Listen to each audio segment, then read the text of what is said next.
പരിശുദ്ധമാകപ്പെട്ട ഇസ്ലാമിലെ ഏറ്റവും ദരിദ്രനായ സ്വഹാബി ആരായിരുന്നു എന്ന് നിങ്ങൾക്കറിയാമോ? അതായത് ബനു അസ്ലം ഗോത്രത്തിൽ നിന്നുള്ള ഒരു ദരിദ്രനായ അദ്ദേഹം തൻ്റെ ചെറുപ്രായത്തിൽ തന്നെ ഇസ്ലാം സ്വീകരിച്ചു. തൻ്റെ ജീവിതത്തിൽ കഴിയുന്നത്ര പ്രവാചകനായ മുഹമ്മദ് നബിയുടെ കൂടെയായിരിക്കണമെന്ന് സ്വന്തം ഇഷ്ടപ്രകാരം നബി തങ്ങളുടെ ഒരു സേവകനാകാൻ അഭ്യർത്ഥിച്ചു.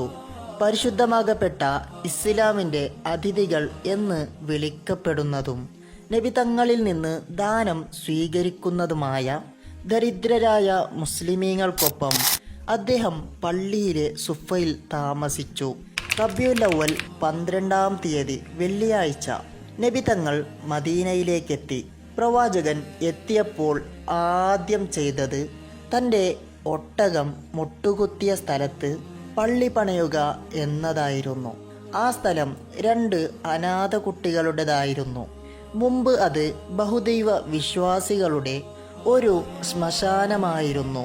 മുസ്ലിമീങ്ങൾ പള്ളിയുടെ മസ്ജിദുൻ നബി പള്ളിയുടെ നിർമ്മാണം ആരംഭിച്ചു.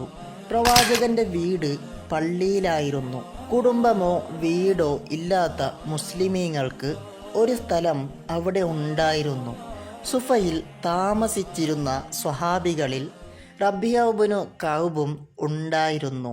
മദീനയിലെ മസ്ജിദിൻ്റെ ഒരു ഭാഗം പാവപ്പെട്ട ഭവനരഹിതരായ കൂട്ടാളികൾക്കായി നീക്കിവച്ചിരിക്കുന്നു. അവിടെ താമസിച്ചിരുന്ന ഒരു ചെറുപ്പക്കാരനായ ദരിദ്രനായ സഹചാരിയായിരുന്നു റബീഉ ഇബ്നു കഅബ്. പ്രവാചകന്റെ സേവനത്തിനായി അദ്ദേഹം സ്വയം സമർപ്പിച്ചു.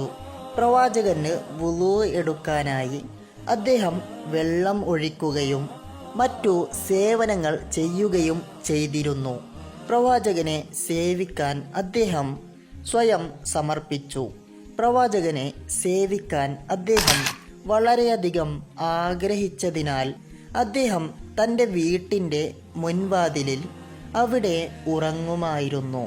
അതിനാൽ പ്രവാചകൻ അദ്ദേഹത്തെ വിളിച്ചാൽ ഉടൻ തന്നെ പ്രവാചകന്റെ സേവനത്തിലേക്ക് ഓടാൻ കഴിയും. ഒരിക്കൽ നബി തങ്ങൾ അദ്ദേഹത്തെ വിളിച്ചപ്പോൾ റബീഅ ലബ്ബൈക യാ റസൂലല്ലാഹ് വസഅദൈക് എന്ന് മറുപടി നൽകി. പ്രവാചകൻ റബീഅയുടെ സേവനങ്ങൾക്ക് പ്രതിഫലം നൽകാനും അവനോട് എന്താണ് വേണ്ടതെന്ന് ചോദിക്കാനും ആഗ്രഹിച്ചു. തനിക്ക് എന്താണ് വേണ്ടതെന്ന് ചിന്തിക്കാൻ റബീഅ കുറച്ച് സമയം ചോദിച്ചു. ദരിദ്രനായതിനാൽ സമ്പത്ത് ചോദിക്കാൻ അദ്ദേഹം ആലോചിച്ചു. പക്ഷേ പിന്നീട് തീരുമാനം മാറ്റി. പ്രവാചകൻ രണ്ടാമതും എന്താണ് വേണ്ടതെന്ന് ചോദിച്ചപ്പോൾ റബീഅ പറഞ്ഞു, അള്ളാഹുവിൻ്റെ ദൂതൻ്റെ കൂടെ സ്വർഗത്തിൽ നിങ്ങളുടെ സഹവാസം എനിക്കും വേണം. മറ്റെന്തെങ്കിലും വേണോ എന്ന് പ്രവാചകൻ അദ്ദേഹത്തോട് ചോദിച്ചു. പക്ഷേ റബീഅ ഇല്ല എന്ന് പറഞ്ഞു. അതുമാത്രമാണ് അദ്ദേഹം ആഗ്രഹിച്ചത്. അതിനാൽ നബി തങ്ങൾ അദ്ദേഹത്തോട് സുജൂദ് വർദ്ധിപ്പിച്ച് സ്വയം സഹായിക്കാൻ പറഞ്ഞു. അതിനുശേഷം റബീഅ എപ്പോഴും സുജൂദ് ചെയ്യുന്നതായി കാണപ്പെട്ടു.